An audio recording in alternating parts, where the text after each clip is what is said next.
Hello, and welcome to episode 3 of Peter Presents Iliad.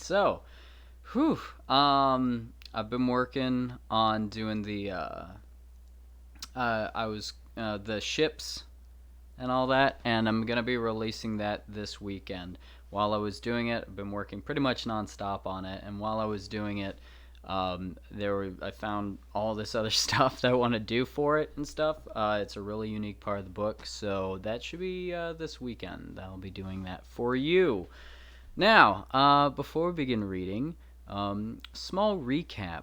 When we last left our heroes, the Greeks and the Trojans, they had formed outside the walls of Troy. Now, I like to have fun, and I also think that visual aids are a big help. So I prepared a little something special for y'all. In order to do that, please excuse the sound. I'm gonna be moving the mic for a second, and it might sound a little but hang on.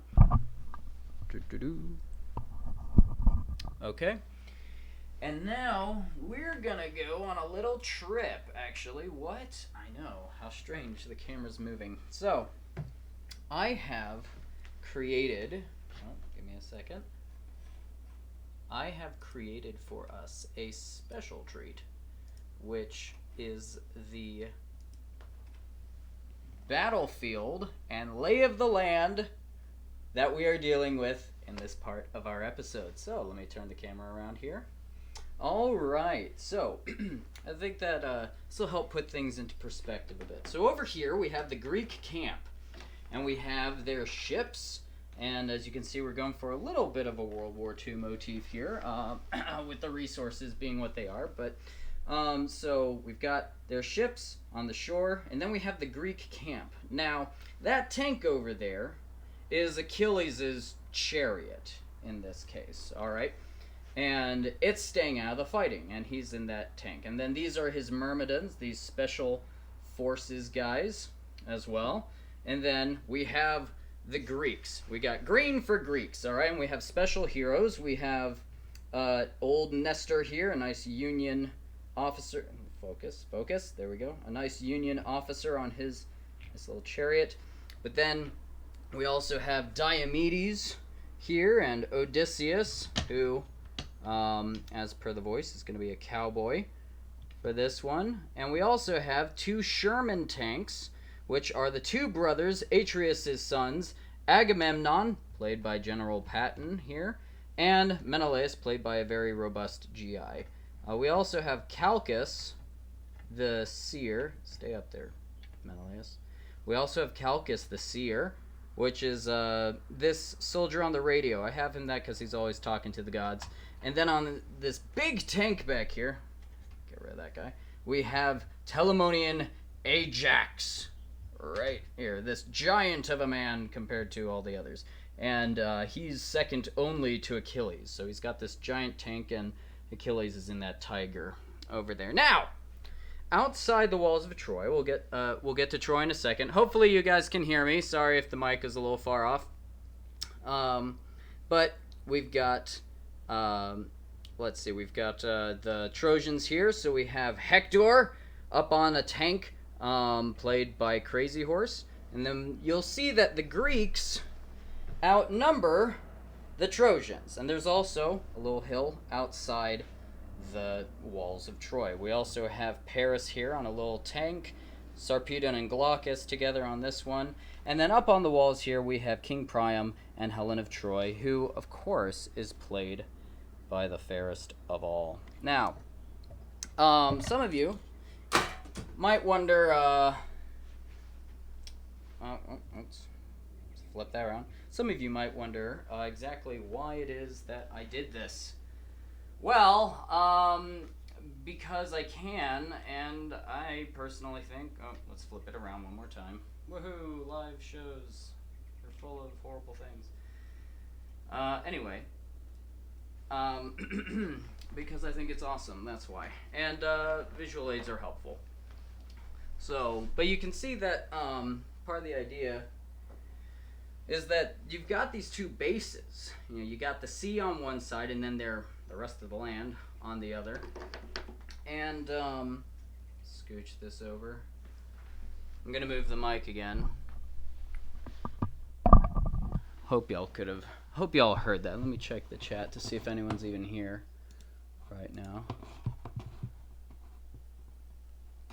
Oh, mic is good. Oh, cool. Oh, nice shirt. Yes. So, I was practicing the ships earlier, and there's like 100 or more names, and I'm trying to make sure I get all the pronunciations right, because last episode I got the name of the hill a little wonky. It slipped right past me, so I'm making sure I'm saying all these crazy Greek names right. But anyway, so I think that's a cool thing. We'll use those visual aids more so later, I think. But gets an idea in your head of just, you've got the city, the hill, the plain, and then the base, and then the sea. And it's just kind of cool.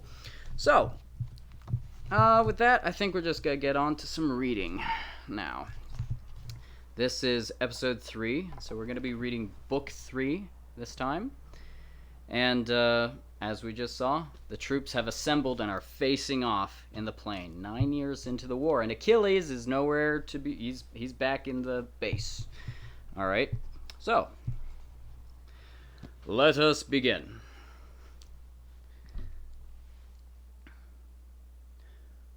Two armies, the troops in divisions, under their commanders. The Trojans advancing across the plain, like cranes beating their metallic wings in the stormy sky at winter's onset. Unspeakable rain at their backs, their necks stretched toward oceanic streams and down to strafe the brown pygmy race, bringing strife and bloodshed from the sky at dawn.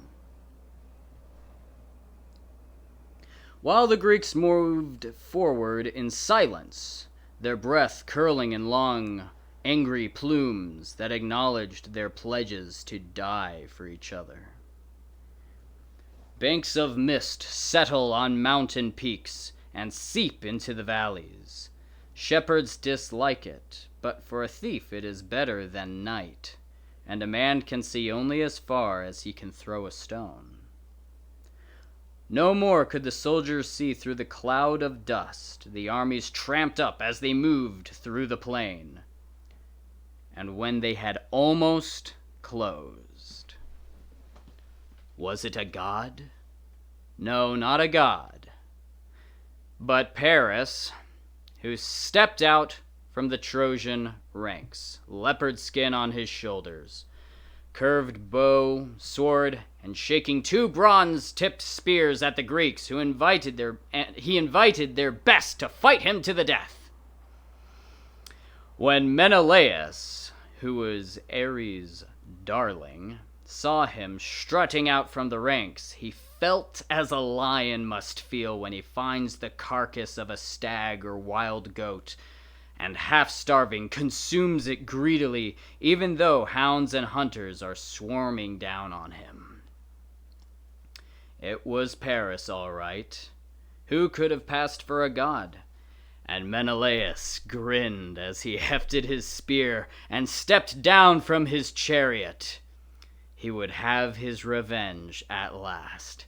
Paris's blood turned milky when he saw him coming on, and he faded back into the Trojan troops with cheeks as pale as if he had almost stepped on a poisonous snake in a mountain pass. He could barely stand as disdainful Trojans made room for him in their ranks, and Hector, seeing his brother tremble at Atreus' son, started in on him with these abusive epithets. Paris, you desperate womanizing pretty boy. I wish you had never been born, or had died unmarried. Better that than this disgrace before the troops. Can't you just hear it, the long-haired Greeks chuckling and saying that our champion wins for good looks, but comes up short on offense and defense? Is this how you were when you got up a crew and sailed overseas, hobnobbed with the warrior caste in a foreign country, and sailed off with a beautiful woman with marriage ties to half of them? you're nothing but trouble for your father and your city. A joke to your enemies and an embarrassment to yourself. No, don't stand up to Menelaus. You might find out what kind of a man it is whose wife you're sleeping with. You think your lyre will help you? Or Aphrodite's gifts, your hair, your pretty face when you sprawl in the dust? It's the Trojans who are cowards, or you'd have long since been dressed out in stones for all the harm you've done. And Paris, handsome as a god, answered him, "That's only just, Hector. You've got a mind like an axe, always sharp, making the skilled cut through a ship's beam, multiplying force, nothing ever turns your edge. But don't throw golden Aphrodite's gift in my face. We don't get to choose what the gods give us, and we can't just toss their gifts aside. So all right, if you want me to fight, fine. Have the Trojans and the Greeks sit down, and Menelaus and I will square off in the middle to fight for Helen and all her possessions, winner take all. And everyone else will swear oaths of friendship. You all have to live here in the fertile Troad, and they go back to bluegrass Argos and Achaea with its beautiful women." Hector liked what he heard. He went out in front along the Trojan ranks, holding a spear broadside, and made them all sit down. Greek archers and slingers were taking aim at him, and already started to shoot arrows and stones, when Agamemnon boomed out a command for them to hold their fire. Hector was signaling that he had something to say, and his helmet caught the morning sun as he addressed both armies. "Listen to me, Trojans, and you warriors from Greece. Paris, on account of whom this war began, says this. He wants all the Trojan and Greek combatants to lay their weapons down on the ground. He and Menelaus will square off in the middle and fight for Helen and all her possessions, winner take all. And everyone else swears oaths of friendship." Utter silence. Until Menelaus, who was good at the war shout, said, "Now listen to me. Since my pain is paramount in all this, it may be that the Greeks and Trojans can at least call it quits. We've had enough suffering from this quarrel of mine that Paris began. Whichever of us is due to die, let him die. Then the rest of you can be done with each other. Bring a pair of lambs, a white one and a black, for earth and sun. Our side will bring another to Zeus, and have Priam come so he can swear oaths himself in person, since his sons are arrogant perjurers who would just as soon trample on Zeus's solemn word. Younger men always have their heads in the clouds. An old man looks ahead and behind, and the result is far better for both parties involved." You could see their mood brighten, Greeks and Trojans both, with the hope that this wretched war would soon be over. They pulled their chariots up in rows, dismounted, and piled up their weapons. There was not much space between the two armies. Hector dispatched 2 heralds to the city to fetch the lambs and summon Priam. Agamemnon sent Talthybius back to the ships with orders to bring back a lamb.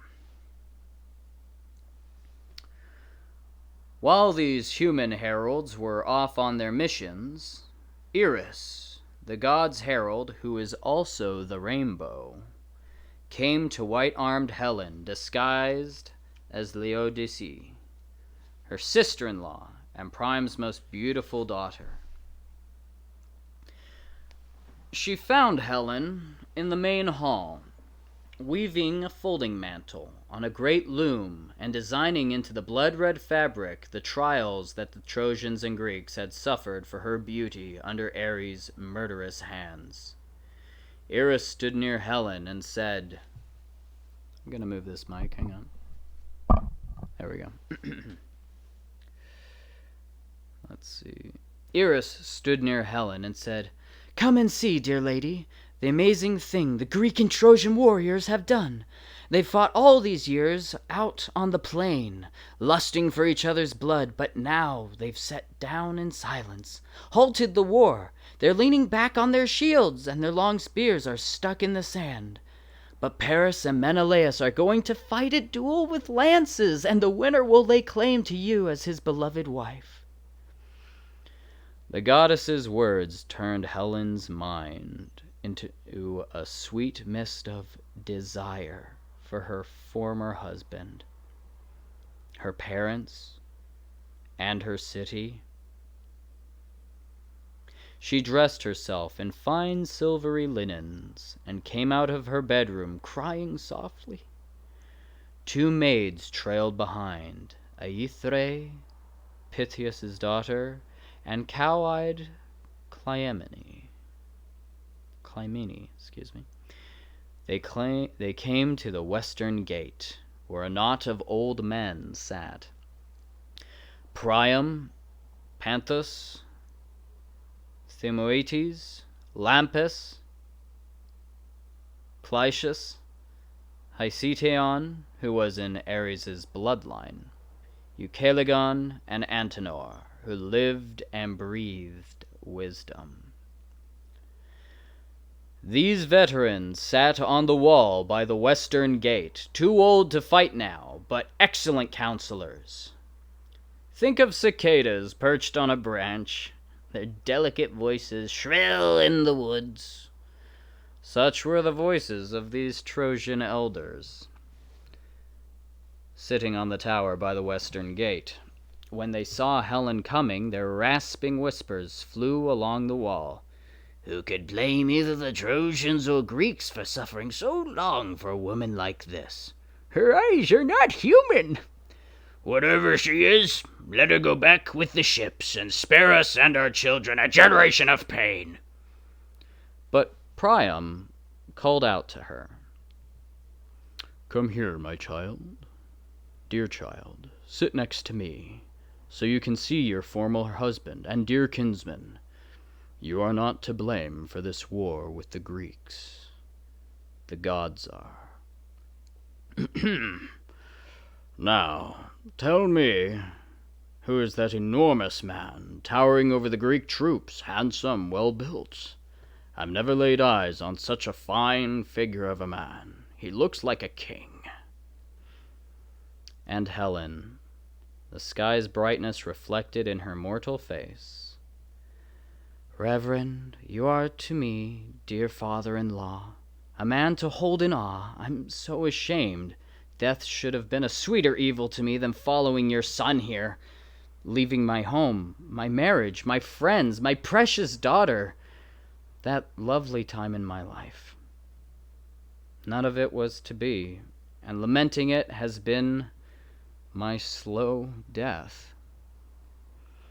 But you asked me something, and I'll answer. That man is Agamemnon, son of Atreus, a great king and a strong warrior both. He was also my brother-in-law, shameless bitch that I am, if that life was ever real." The old man was lost in reverie and wonder. "The son of Atreus, born to power and wealth, blessed by the gods. Now I see how many Greek lads you command. I thought I saw it all when I went to Phrygia once and saw thousands of soldiers and gleaming horses under the command of Otreus and Mygdon pass by the banks of Sangarios, an army in which I myself served on that fateful day when the Amazons swept down to fight against men. They were nothing compared to these wild-eyed Greeks." Then he saw Odysseus and asked, "Now tell me about this one, dear child. Shorter than Agamemnon by a head, but broader in the shoulders and chest. His armor is lying on the ground, and he's roaming the ranks like a ram. That's it, just like a thick-fleeced ram striding through a flock of silvery sheep." And Helen, Zeus's child, That is Laertes' son, the master strategist Odysseus, born and bred in the rocky hills of Ithaca. He knows every trick there is, and his mind runs deep."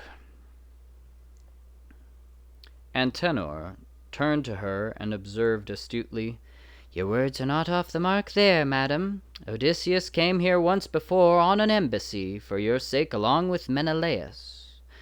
I entertained them courteously in the great hall, and learned each man's character and depth of mind, standing in a crowd of Trojans.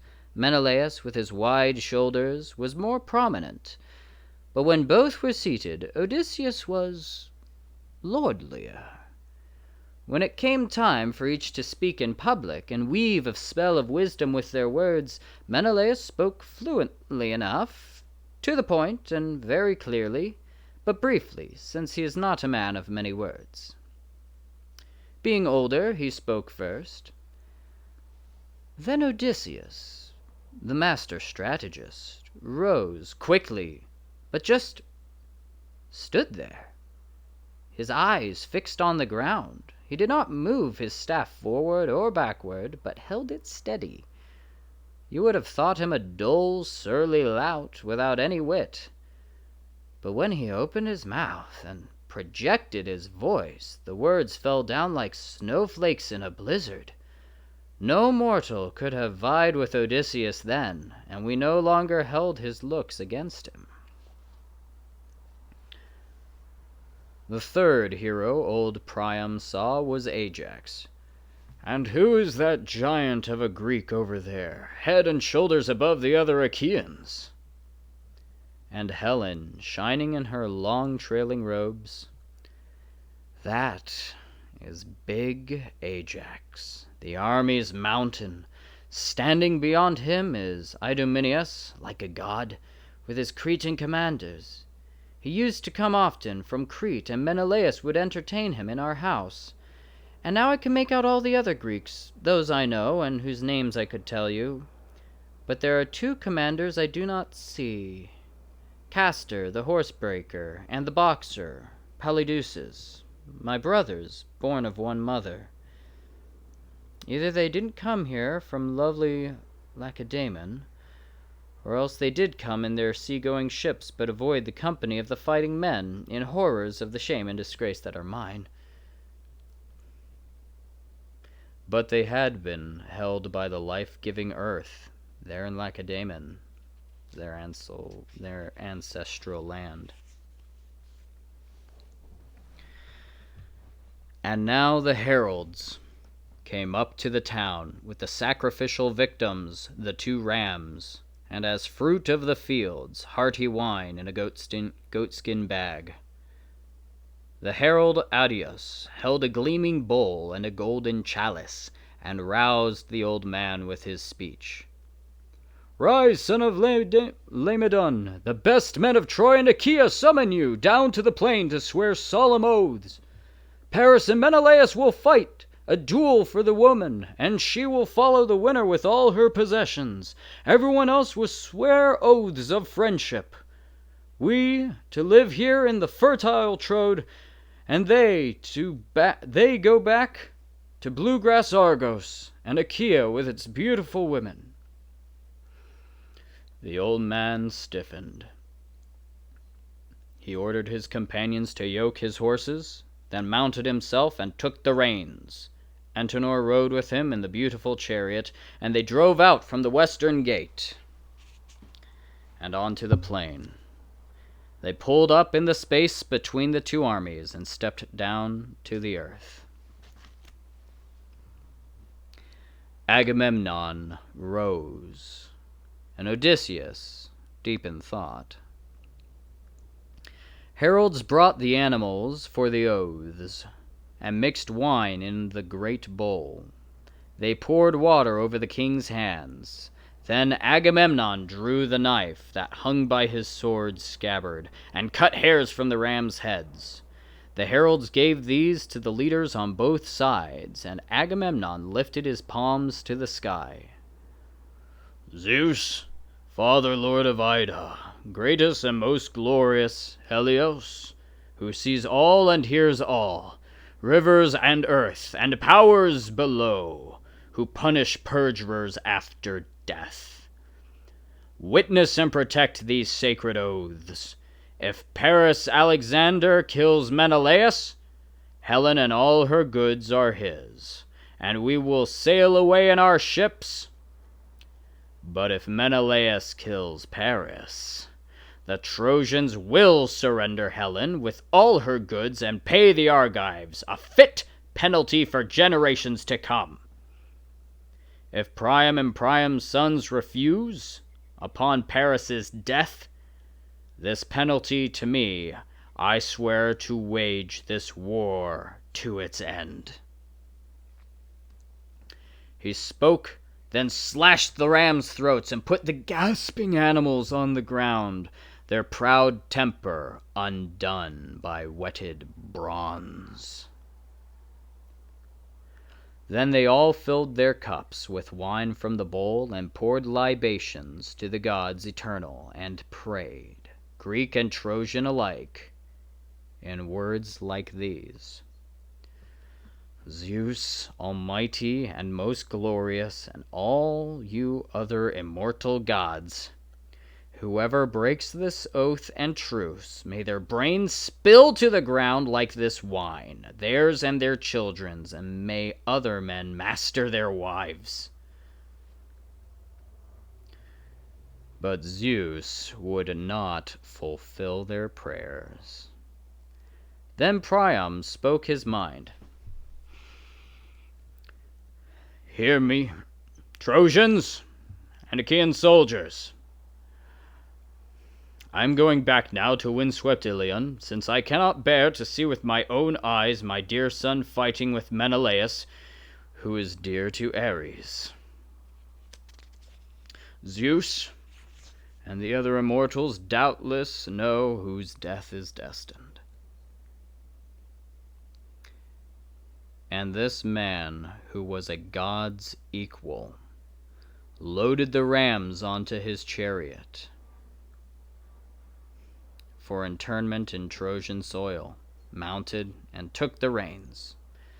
Antenor stood behind him, and together they drove back to Ilion.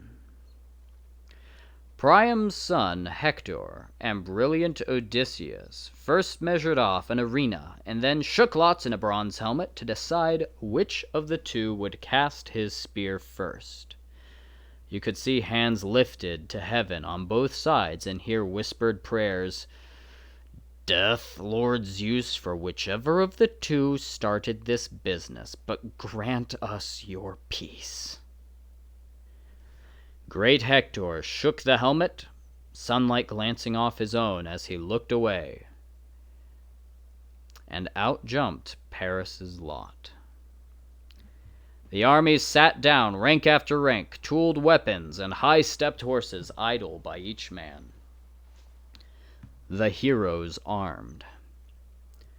Paris, silken-haired, Helen's present husband, bound greaves on his shins with silver clasps, put on his brother Lycaon's breastplate, which fit him well, slung around his shoulders a bronze sword inlaid with silver, and a large, heavy shield. On his head he placed a crested helmet, and the horsehair plume nodded menacingly. Likewise Menelaus's gear. They put their armor on in the ranks, and then stepped out into no man's land, a cold light in their eyes. Veterans on both sides, horse-breaking Trojans and bronze-kneed Greeks, just sat and stared. They stood close, closer, in the measured arena, shaking their spears, half mad with jealousy. And then Paris threw. A long shadow trailed his spear as it moved through the air, and it hit the circle of Menelaus's shield, but the spear point crumpled against its tough metal skin.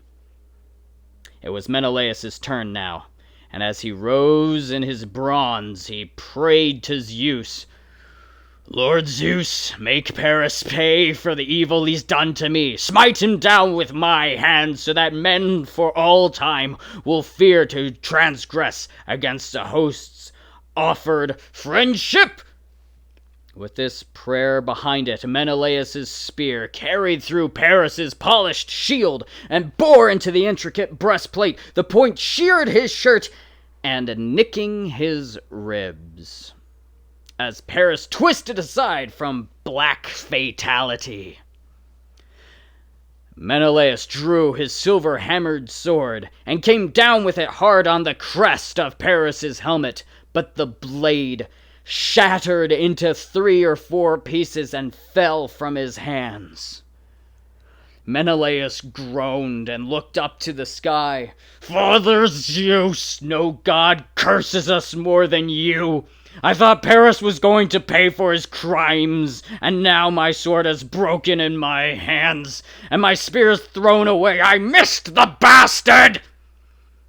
As Menelaus spoke, he lunged forward and twisted his fingers in the thick horsehair on Paris's helmet, pivoted on his heel, and started dragging him back to the Greeks. The tooled leather chin strap of Paris's helmet was cutting into his neck's tender skin, and Menelaus would have dragged him all the way back and won no end of glory. But Aphrodite, Zeus's daughter, had all this in sharp focus and snapped the oxhide chin strap, leaving Menelaus clenching an empty helmet, which the hero, spinning like a discus thrower, heaved into the hands of the Greek spectators. Then he went back for the kill. But Aphrodite whisked Paris away with the sleight of a goddess, enveloping him in mist and lofted him into the incensed air of his vaulted bedroom. Then she went for Helen and found her in a crowd of Trojan women high on the tower. A withered hand tugged at Helen's fragrant robe. The goddess was now the phantom of an old woman who had spun wool for Helen back in Lacedaemon. Beautiful wool, and Helen loved her dearly. In this crone's guise, Aphrodite spoke to Helen. "Over here! Paris wants you to come home. He's propped up on pillows in your bedroom, so silky and beautiful you'd never think he'd just come from combat but was going to a dance, or coming from a dance and had just now sat down." This wrung Helen's heart. She knew it was the goddess. The beautiful neck, the irresistible line of her breasts, the iridescent eyes. She was in awe for a moment, and then spoke to her. "You eerie thing, why do you love lying to me like this? Where are you taking me now? Phrygia, beautiful Maeonia? Another city where you have some other boyfriend for me? Or is it because Menelaus, having just beaten Paris, wants to take his hateful wife back to his house that you stand here now with treachery in your heart? Go sit by Paris yourself. Descend from the gods' high road. Allow your precious feet not to tread on Olympus. Go fret over him constantly. Protect him. Maybe someday he'll make you his wife, or even his slave. I'm not going back there. It would be treason to share his bed. The Trojan women would hold me at fault. I have enough pain as it is." And Aphrodite, angry with her, said, "Don't vex me, bitch, or I may let go of you and hate you as extravagantly as I love you now. I can make you repulsive to both sides, you know. Trojans and Greeks. And then where will you be?" Helen was afraid, and this child of Zeus pulled her silvery white linens around her and walked silently through the Trojan women, eluding them completely. The goddess went ahead and led her to Paris's beautiful house. The servants suddenly all found something to do. Helen moved like daylight to the vaulted bedroom where Aphrodite, smiling, placed a chair for her opposite Paris. Helen, daughter of Zeus, sat down and averted her eyes and said reproachfully, "Back from the war? You should have died out there, beaten by a real hero, my former husband. You used to boast you were better than Menelaus when it came to spearwork and hand-to-hand combat. Why don't you go challenge him to fight again, right now? I wouldn't recommend it, though. A fair fight between you and Ares' redhead darling. You'd go down in no time under his spear."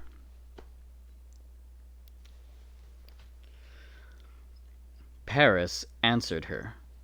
"Don't insult me, Helen. Menelaus beat me, this time, with Athena's help. Next time I'll beat him. We have gods on our side, too. Enough of this. Let's go to bed now and make love. I've never wanted you so much, not even when I first took you away from Lacedaemon in my sailing ship and made love to you on the island of Crane. I want you even more now than I wanted you then." He walked to the bed, and Helen followed. While the two of them slept in their bed, Menelaus prowled the ranks looking for Paris. The Trojan troops, as much as they would have liked to, could not produce him.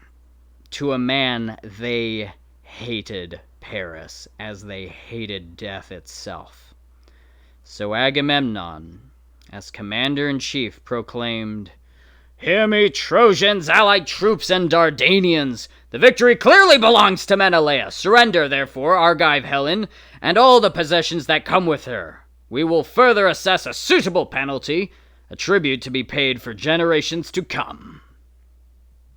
Thus Agamemnon, and the Greeks cheered. Well, that was Book 3 of Iliad. Alright, so I'm not actually going to be cutting out the chats at the end of these episodes anymore, because I think it's a nice thing to have in there. It's sort of like answering emails as a segment in a weird way.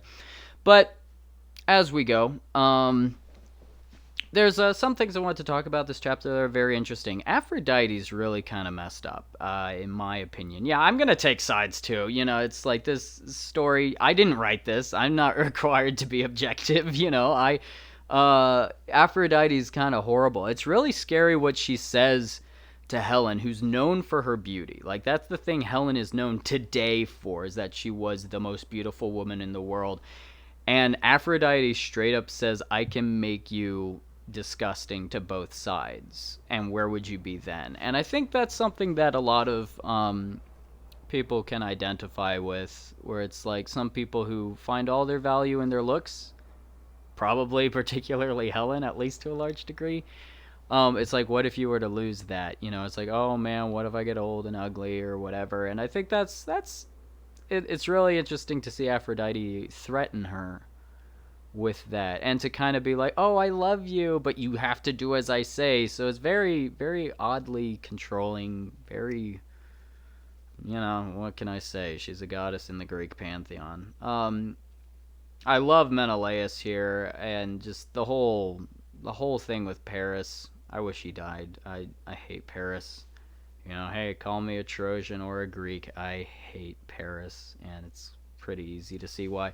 Also, in my setup episode, I realized reading this chapter, there's a detail that I actually said something a little wrong to you guys, which was I said that Hector and Paris went to Sparta and got Helen, and it seems like that's not true. It seems like Paris went by himself, which I think is better because it really puts into perspective that Hector would never do that. Hector gets his first line in here as well. He hates his brother. He's not going to kill him, but, you know, he does not like that guy. So, yeah, I guess not too much to say on the commentary this side. The action's fun, you know, and we get into it. Also, bronze does not typically shatter. I want to point that out. That's not a normal that's not a very normal thing. It doesn't shatter a lot. So the fact that that happened, we can expect some kind of a divine intervention there as well, perhaps with Aphrodite snapping the chin strap as Menelaus is dragging him back. That had to be so, like, satisfying after 9 years to finally get your hands on this Paris guy. But anyway, so with that, I'm gonna go into our little live chat thing and answer some things. So, nice shirt. Oh yes, I think I mentioned this before. So I've actually I was practicing doing the ships. I was trying to get it out before this episode, but then there are all these things I want to add, and I really want to make sure I'm saying the names right. You might see me occasionally raise an eyebrow and be like, wait, how do you say that? And I'm really trying to do something special for that episode, but I want to be wearing my ship's shirt, that I actually got when I was in Greece, and I love this shirt. Great excuse. So, mic is good? Okay. Oh, yeah, sorry about the moving camera and all that. Getting seasick. Yeah, someone said, sounds good, nice shirt, but I'm getting seasick with the moving camera. Oopsie. So Benji the Koi Boy, who's been, saying, yeah, go Hector, go Troy, has something interesting to say here. He says, look, guys, I'm still all in for Troy, but I'm rooting for Menelaus on this one. Well, I hope we all are in that case. Connor P., if only they had Pepsi, all this fighting could be resolved. I mean, it's just true. Garam Darskal, don't vex me, bitch, is my new favorite thing. Well, I'm glad. Yeah, there's some pretty good zingers in Homer, It's like, don't vex me, bitch, that's a good one. There's also when Hector's chewing out Paris there, is like, yeah, you shouldn't fight Menelaus. You might find out what kind of a man whose wife you're sleeping with. It's like, oh, dude, that's a rough thing to say. I mean, Paris totally deserves it, but there we go. So anyhow, well, I think that's about it for this episode. Yeah, well, wait, not quite. Sorry, one more thing. So there is some rationale between some of the troops I chose for our special army here. And I'll tell you more about these things in a little bit, but right now I want to talk about... We have Menelaus here in a nice big Sherman tank, right? I say nice big, but so not all these things are picked with relationally with how big they actually are or what would actually be a better tank. But I wanted to put Paris in this little German tank here. So that you kind of just see, if you don't know anything about tanks, it's pretty interesting to see who would win this fight. I just like the idea that this Sherman comes in and just runs over Paris and and that Paris, who I have as with the bow because he's an archer. So yeah, I'm gonna use any excuse I can to bring these tanks out and stuff. This one was actually made by my father when he was a boy. And, so, yeah, I've busted out the tanks and the army men for you guys. And, we'll probably use them for promotional photos and that kind of thing. Goram Darth Cal says, episodes are too short. Well, snap, I just kicked the camera, sorry. Or the tripod. Well, I appreciate that, you're right. But... there's going to be a lot of them. And you know what? In future books, I think I might do more than one book at a time. I've been doing, each episode is a book, pretty much. I might combine some at some point, because I'd like to keep the runtime pretty, consistent.